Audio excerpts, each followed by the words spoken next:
नमस्कार, मैं हूं खुशबू कुंभट और आप सुन रहे हैं राजस्थान सुपरफास्ट न्यूज।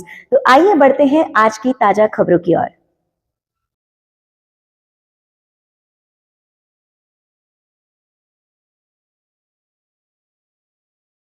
केस रखा जाए, साथ ही साथ उनको हमने समाधान भी लिखा है। हम आज ज्ञापन देकर अधीक्षक को 10 दिन का समय देंगे। उस 10 दिन के अंदर हम उसका निदान मांगेंगे। अगर 10 दिन में निदान नहीं किया जाता है, टालम तोड़ किया जाता है, तो हम वार्ड इंचार्जों से सबसे मिलकर एक तरीके से आंदोलन तय करेंगे, जो उसके लिए हम जिम्मेदार नहीं होंगे। अस्पताल का प्रशासन उसके लिए पूर्णतः जिम्मेदार होगा, क्योंकि हम मरीजों की सेवाओं के लिए हैं। लेकिन इनके द्वारा जो जिस प्रकार की अव्यवस्थाएं बनाई जाती है, उनकी वजह से ना तो मरीज सेवा ले पाता है, ना हम ड्यूटी ढंग से कर पाते हैं। बस लेने वाले मेवा ही मेवा लेते हैं। तो उस मेवा भले ही लो, लेकिन हमें सेवा अच्छे से करने दो, उसी को लेकर हम आए। ठीक है, अभी सर से मिलते हैं, अंदर चलते हैं। हमारी सक्रिय कौन से एकता। जिसमें इस अस्पताल के नर्सिंग अधिकारी, आम नर्सिंग अधिकारी वर्ग जो भी उनकी समस्याओं को लेकर या अस्पताल की समस्या, उसमें से कम समस्याएं काफी है, लेकिन बाजी को जायज समस्या 13 समस्या आसपास में। तो उसी को लेकर आज हमने आपको ज्ञापन कर रखा, एक बार आपको सूचित करें हम ये समस्या। उसके बाद हमने टाइम बाउंड आपको, मतलब यूनियन की तरफ से 10 दिन का हम समय देख भाई, उसमें आप इनका सोल्यूशन करवाएं। फिर नहीं होता है, हम लोकतांत्रिक तरीके से हम हमारे सेंटर के लिए, अस्पताल के लोग मरीजों के लिए हम हमारा आंदोलन करें, जो भी करें। तो सर, पहली समस्या सबसे बड़ी सफाई कर्मचारी, मैं आपको पूरा दिखा देता हूँ, आप पूरा पढ़िए। इसमें समस्या भी है, उनका निदान भी है, सारा लिखा हुआ।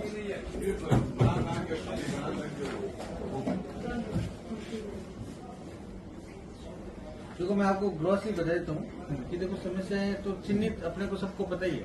ये लेटर्स इनके भी आते रहते हैं, अपने भी आते रहते हैं, पर हर चीज का एक लिमिट, जो अपने संसाधन होते हैं ना, उन्हीं के हिसाब से रिजोल्व होता है ना। आइडियल सिचुएशन एक अपना गोल जरूर होता है, लेकिन अपने को जो व्यवस्था है उनको तो मैनेज करना ही पड़ता है। अब ये वार्डों में सफाई कर्मचारी, तो इसका तो नया कर रहे हैं अपने, क्योंकि प्रिंटर और ये तभी करेंगे तब अपने सब में हो जाएंगे, है ना। कंप्यूटर हमने मांग लिए, तो इसकी भी कोई दिक्कत नहीं है। स्टाफ का पुनर्विन्यास ये रेगुलर होता रहता है, इसके बारे में तो मेटल ऑफिस काम कर ही रहा है आपका। नहीं सर, इसमें शिकायत है वार्ड इंचार्जों की कि कहीं तो हैवी वार्ड है लेकिन कम स्टाफ से जूझ रहा है, कहीं लाइट वार्ड है तो किसी न किसी के सिरफिरोशी हाथ की वजह से वो हो रहा है। कोशिश मैंने कई बार इसका, हमने सबने बैठ के इसकी की, हमने माइनस प्लस भी किए हैं। हमने वो ड्यूटी चार्ट बना के भाई यहाँ से -1 करो, 2 करो, यहाँ +2 करो, +1 करो, ऐसा भी किया। हमारे हर बिल्डिंग में नर्सिंग अधीक्षक है सर, उनकी कमेटी बनाई जाए, एक कमेटी, वो कमेटी वार्ड टू वार्ड वो करे। उनमें जैसे आईसीयू से कार्य करे हुए भी नर्सिंग अधीक्षक है, तो वार्ड संभाले भी ब्रेन ट्रॉमा वाले भी है, तो सर वो कमेटी बना के, वो आते रहे ना, जो एक्टिव मेटर्स बनाए गए हैं कार्यक्रम, उनकी कमेटी बना दो सर, जो रिपोर्ट दे कि भाई वो बात कर ले, काम करे, वो काम करेंगे तब कुछ रिपोर्टिंग होगी ना भाई। उनको बनाने का कारण यही है कि वो अपने अपनी बिल्डिंग्स में मैनेज करें। उनको लेंगे हम साथ, उनको लेंगे तभी तो सर वो बताएंगे। जैसे मैं तो कुछ बढ़े इसीलिए ये ऑर्डर्स की उनको एक्टिवली पार्टिसिपेट करें। ओपीडी वाले क्षेत्र है ना सर, 1-1 साल से छोटे बच्चे वाले जो बीमार है, वो तो वार्डों में जूझ रहे हैं। क्यों ओपीडी में क्या उनको जगह नहीं दे सकती लाइट जगह पे?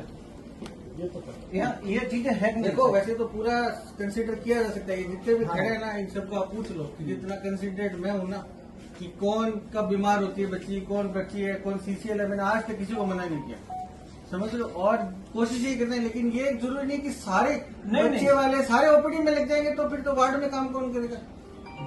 आपको पता है कि अपने जो यूजुअली चाइल्ड बियरिंग एज में बच्चे बहुत सारे होते हैं, तो सबके किसी न किसी 2 महीने का, किसी 1 साल का, ये रहेगा इशू। सिंपल सी बात कर रहा हूँ, जैसे कोई बीमार व्यक्ति है, तो उसका पूरा ध्यान रखा रहता है। मेरे लेवल पे, इनके लेवल पे, उस पर स्पेशली लिखा रहता है कि इसकी कंडीशन को कंसीडर करते हुए इनकी मदद की जाए। आप हर एप्लीकेशन पे देख लेना, ये लिखता हूँ। बीमार और जेन्युइन कंडीशन हो उस पर तो अपन हमेशा और बहुत ही पॉजिटिवली हम ध्यान रखते हैं, किसी को परेशान करने वाली बात नहीं है। यहाँ मीटिंग ली, स्टाफ ने ही मुद्दे रखे हैं, या मेरे नहीं है, वो उन लोगों के जो यहाँ आके बोलने से सोचते हैं। क्रैच वाला मुद्दे सारे अच्छे हैं, हाँ, मुद्दे सारे जेन्युइन हैं और मुद्दे सारे अच्छे हैं, और इस पे अपने मिलकर काम करेंगे। और क्रैच की अपन ने पहले भी बात की थी, लेकिन वो बैठी नहीं, अब दोबारा प्लान करते हैं इसके ऊपर ना। अच्छा, ये जो वीडियो रिकॉर्डिंग वाला है, ये तो भैया ऐसा है, ये तो एक पॉलिसी डिसीजन है। तो मेरा ये रिक्वेस्ट है कि मैं अकेला मना भी कर दूंगा और एमजीएच चुरुमेर में सब में allow- ये तो मेडिकल कॉलेज लेवल पे इसका ऑर्डर निकले या और बड़े हाई लेवल पे निकले इसका ऑर्डर। सरकार की तरफ से हाँ, निकला हुआ है सर हाँ, ऑर्डर। हाँ। उसका एक वो पुलिस का वो हाँ, बना भी हुआ है, वो हाँ। हर वार्ड के बाहर की वीडियो तो वो प्रतिबंधित मुझसे है। शेयर कर दो, वो मैं शेयर अपने करूंगा। कोशिश करेंगे और प्रिंसिपल दूसरा, साहब को भी अपने अस्पतालों में ही लोग काफी एमडीएम के नाम से आइडिया बना के खुद ही वीडियो जारी कर रहे हैं। कम से कम उनको तो चिन्हित उनको चिन्हित दो-तीन किया लोगों को जाए। नोटिस दिया हमने इसके लिए। बाहर का जो चलो पत्रकार है, ओके, कोई पत्रकार ही नहीं है, वो यूं ही चालू हो गया। बना रहे ना, वो एक लेडी को बुला के उसने सॉरी बोला ना, एक नर्सिंग स्टाफ भी थी आपकी, अब हो गया गलती होगी आईसीयू में एक बुला लिया था, हमने इसको यहाँ बुला लिया। उसको नोटिस दिया, एक अभी मैंने अभी रिसेंटली एक दिन को नोटिस दिया है। भाई इसका तो आपके भाई जैसे हमको पता चलता है उस पर तो हम कुछ लगाएंगे। ठीक है,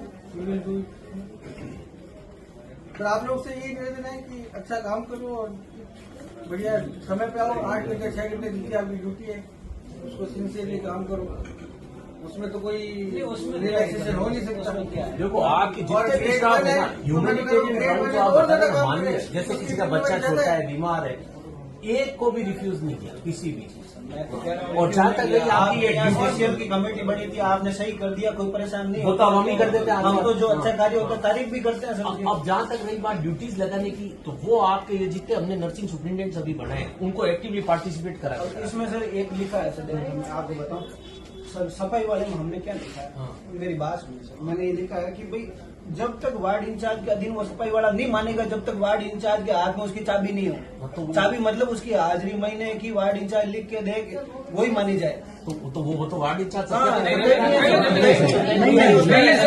नहीं, आपने करा था ना अभी।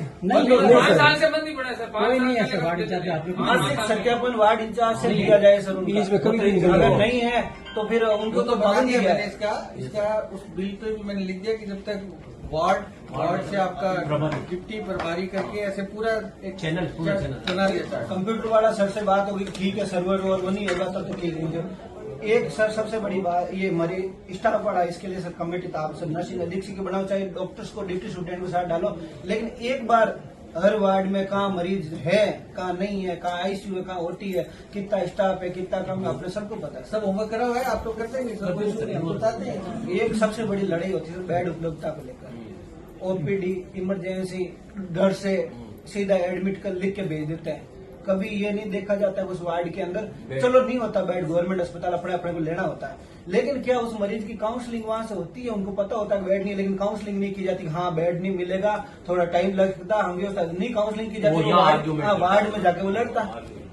तो क्या ये हमारा भी नहीं है कि हम मात्र एडमिशन करने तक नहीं रहे, पहले थोड़ी से ही बहुत तो उसकी हमारी भी जिम्मेदारी बढ़े। नहीं देखो, इसके लिए मैंने एक तो आप लोगों का ग्रुप बना रखा है ना, उसमें मैं सुबह और शाम दोनों टाइम मैं खुद पढ़ता हूँ उसको, इस वार्ड में कितने हैं, और वो सारी सूचना मैं इनके इमरजेंसी में डालता हूँ, जबकि ये काम मेरा नहीं है, फिर भी I do this job. Sir resident देखते ज्यादातर। हाँ, नहीं, पर एडमिट करने वाले डॉक्टर्स को भी ये बात हमने कह दी, क्योंकि ये बात बहुत पुरानी चल रही है कि भाई जब बेड नहीं है तो आप आज राजस्थान नर्स एसोसिएशन जोधपुर शहर द्वारा 18 तारीख को जो हमारी कर्मचारियों की मीटिंग हुई, उसमें हमें जो भी समस्याएं प्राप्त हुई उसकी 13 सूत्री मांग पत्र हमने अधीक्षक महोदय को दिया है, जिसमें सफाई व्यवस्था, हेल्पर, गार्ड, केयर टेकर, अस्पताल के अंदर पार्किंग की व्यवस्था और अन्य सभी मांगों को लेकर ज्ञापन दिया है। हमारी सकारात्मक वार्ता रही, आगामी 10 से 15 दिन में इसका पूर्ण समाधान की बात रखी है। फिर भी अगर नहीं होता है तो हम विरोध प्रदर्शन करेंगे, लोकतांत्रिक तरीके से कुर्सी का विरोध करेंगे, ताकि हमारी जायज मांगे पूरी हो और हम जनता को और बेहतर तरीके से सेवा दे सके। जगदीश जाट, अध्यक्ष राजस्थान एसोसिएशन जोधपुर से। जो अधीक्षक महोदय से मिलकर वार्ता की गई, उसमें प्रमुख बिंदु ये थे कि जोधपुर की जनता को बेहतर से बेहतर इलाज मुहैया करवाने के लिए प्रशासन, सरकार और ये सभी मुस्तैद रहते हैं। इसी क्रम में एक नर्सिंग स्टाफ बहुत महत्वपूर्ण कड़ी होती है जो जोधपुर की जनता को बेहतर से बेहतर इलाज प्रोवाइड करवा सके, लेकिन इलाज प्रोवाइड करवाने के दौरान उनको जो विभिन्न समस्याएं, बेसिक समस्याएं होती है, उसके लिए सभी ने मिलकर राजस्थान नर्सेज एसोसिएशन के भाई जिलाध्यक्ष जगदीश जाट से आग्रह किया और उन्होंने निर्णय लेके उसका मैनिफेस्टो बना के और सुप्रिंटेंडेंट अधीक्षक महोदय को सौंपा है, जिसमें जल्दी से जल्दी निर्णय लिया जाए। हमारे 18 जुलाई को राजस्थान नर्सेज एसोसिएशन की वार्ड प्रभारियों और वार्ड के सक्रिय सदस्यों के साथ में बैठक हुई थी, जिसमें अस्पताल में कार्य करते हुए नर्सिंग स्टाफ के साथ कई तरह की समस्याएं आई। उनका हमने एक पूरा विचार बिंदुवार विवरण तैयार किया। उसके बाद उसी दिन निर्णय ले लिया था कि अधीक्षक महोदय से इस संबंध में वार्ता करनी है और उस प्लान के अनुसार आज 13 सूत्री मांग पत्र का ज्ञापन हमने अधीक्षक साहब को दिया है और उनको बोला है कि ये जो हमारी समस्याएं हैं उनका जल्द से जल्द 10 से 15 दिन में समाधान किया जाए, उचित और सही तरीके से इस बारे में व्यवस्था की जाए ताकि नर्सिंग के जो अधिकारी हैं वो स्वच्छ वातावरण में और बिल्कुल साफ सुथरे तरीके से मरीजों को बेहतर सुविधाएं दे सके।